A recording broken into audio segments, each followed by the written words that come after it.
നമസ്കാരം. ആണവ കേന്ദ്രങ്ങൾ ആക്രമിച്ചാൽ ഇസ്രയേലിന് ഖേദിക്കേണ്ടി വരുമെന്ന് ഇറാൻ. ഈജിപ്ഷ്യൻ വിദേശകാര്യമന്ത്രിയുമായി നടത്തിയ വാർത്താ സമ്മേളനത്തിൽ ഇറാനിയൻ മന്ത്രി അബ്ബാസ് അരാഗച്ചിയാണ് ഇക്കാര്യം അറിയിച്ചത്. അത്തരമൊരു തെറ്റ് ഇസ്രായേൽ ചെയ്താൽ അതിനുള്ള ഫലം ഇസ്രായേൽ അനുഭവിക്കേണ്ടി വരുമെന്നും അദ്ദേഹം മുന്നറിയിപ്പ് നൽകി.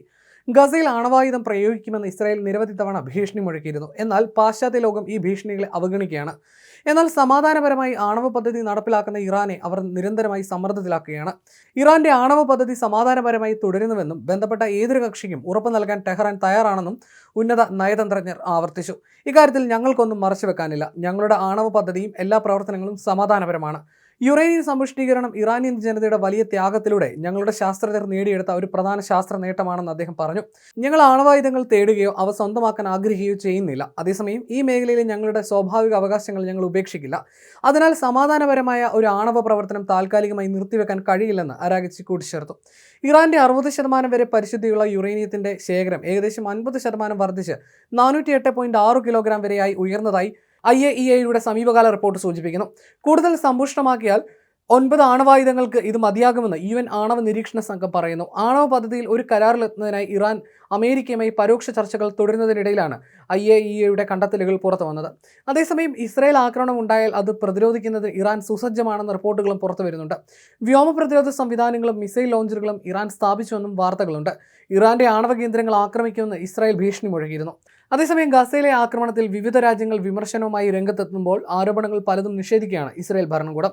ഗാസ മുനമ്പിൽ ഭക്ഷണം വാങ്ങാൻ ക്യൂ നിന്ന 1000-ലധികം ജനക്കൂട്ടത്തിന് നേരെ ഇസ്രായേൽ ടാങ്കുകൾ പാഞ്ഞെടുത്തു എന്നതായിരുന്നു അത്തരത്തിലൊരു റിപ്പോർട്ട്. 31 പേരായിരുന്നു ഈ ആക്രമണത്തിൽ കൊല്ലപ്പെട്ടതെന്നാണ് ഫലസ്തീൻ ഭരണകൂടം ആരോപിക്കുന്നത്. 170-ലധികം പേർക്ക് പരിക്കേൽക്കുകയും ചെയ്തു. 1000-ഓളം വരുന്ന ജനക്കൂട്ടത്തിന് നേരെയാണ് ആക്രമണം നടന്നത്. ഇസ്രായേലിന്റെയും അമേരിക്കയുടെയും പിന്തുണയുള്ള സന്നദ്ധ സംഘടനയായ ഗാസ ഹ്യൂമനിറ്റേറിയൻ ഫൗണ്ടേഷൻ ഹബ്ബിൽ ഭക്ഷണം വാങ്ങാൻ പോയവർക്ക് നേരെയാണ് ആക്രമണം നടന്നതെന്നാണ് റിപ്പോർട്ട്. ഇവിടേക്കായിരുന്നു ഇസ്രായേലി ടാങ്കുകൾ വെടിയുതിർത്തതെന്നാണ് ആരോപണം. പുതിയ സഹായ വിതരണം ആരംഭിച്ചതിന് ശേഷമുള്ള ഏറ്റവും മാരകമായ ആക്രമണമാണ് ഇതെന്നാണ് കരുതപ്പെടുന്നത്. ഈ സന്നദ്ധ സംഘടനയുടെ പ്രവർത്തനം ആരംഭിച്ചിട്ട് കഷ്ടിച്ച് ഒരാഴ്ചയേ ആയിട്ടുള്ളൂ. എന്നാൽ ഇസ്രായേൽ സൈന്യം ഇക്കാര്യം നിഷേധിക്കുകയാണ്. തങ്ങൾ തീവ്രവാദികളെ മാത്രമാണ് ആക്രമിക്കുന്നതെന്നും കിംവദന്തികളും വ്യാജ വാർത്തകളും വിശ്വസിക്കരുതെന്നും അവർ വ്യക്തമാക്കി.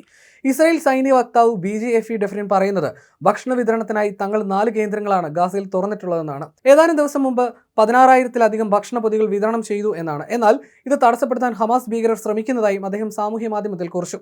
ഇതിന്റെ ഭാഗമായിട്ടാണ് ഹമാസ് വ്യാജ പ്രചാരണം നടത്തുന്നതെന്നും ഡെഫ്രിൻ ആരോപിച്ചു. സാധാരണക്കാർക്ക് നേരെയല്ല, ഭീകരവാദികളെന്ന് സംശയം തോന്നുന്നവർക്ക് നേരെ മാത്രമാണ് തങ്ങൾ ആക്രമണം നടത്തുന്നതെന്നും അദ്ദേഹം ചൂണ്ടിക്കാട്ടി. ഭക്ഷണ വിതരണം നടക്കുന്നതിന് 1 കിലോമീറ്റർ അകലെയാണ് ഇത്. അതേസമയം എന്തെങ്കിലും അനിഷ്ട സംഭവങ്ങൾ ഉണ്ടായിട്ടുണ്ടെങ്കിൽ ഉറപ്പായും അക്കാര്യം അന്വേഷിക്കുമെന്ന് ഡെഫ്രിൻ അറിയിച്ചു. അതിനിടെ റെഡ് ക്രോസ് ഇന്റർനാഷണൽ തെക്കൻ നഗരമായ റാഫയിലെ തങ്ങളുടെ ഫീൽഡ് ആശുപത്രിയിൽ സ്ത്രീകളും കുട്ടികളും ഉൾപ്പെടെ 179 പേർ കൊല്ലപ്പെട്ടതായിട്ടാണ് വെളിപ്പെടുത്തിയത്. ഇവരിൽ 21 പേരെ മരിച്ച നിലയിലാണ് ആശുപത്രിയിൽ എത്തിച്ചതെന്നാണ് സംഘടന വ്യക്തമാക്കിയത്. ആശുപത്രിയിൽ പ്രവേശിപ്പിക്കപ്പെട്ട ഭൂരിഭാഗം പേരും വെടിവെപ്പിലോ മിസൈൽ ആക്രമണത്തിലോ ആണ് പരിക്കേറ്റതെന്നും ആശുപത്രി വൃത്തങ്ങൾ സൂചിപ്പിച്ചു. 1 വർഷം മുമ്പ് ഈ ആശുപത്രി തുടങ്ങിയതിനു ശേഷം ഇതാദ്യമായിട്ടായിരുന്നു ഇത്രയും അധികം പേരെ ഏതാനും ദിവസം മുമ്പ് പരിക്കേറ്റ നിലയിൽ ഇവിടെ പ്രവേശിപ്പിക്കുന്നത്. ഐക്യരാഷ്ട്രസഭയും ആക്രമണത്തിനെതിരെ രംഗത്തെത്തിയിരിക്കുകയാണ്. സഹായ വിതരണം ഒരു മരണക്കണിയായി മാറിയതായി ഫലസ്തീൻ അഭയാർത്ഥികൾക്കായിട്ടുള്ള ഐക്യരാഷ്ട്ര ഏജൻസിയുടെ തലവൻ ഫിലിപ്പ് ലസാരിനി പ്രസ്താവനയിൽ പറഞ്ഞിരുന്നു.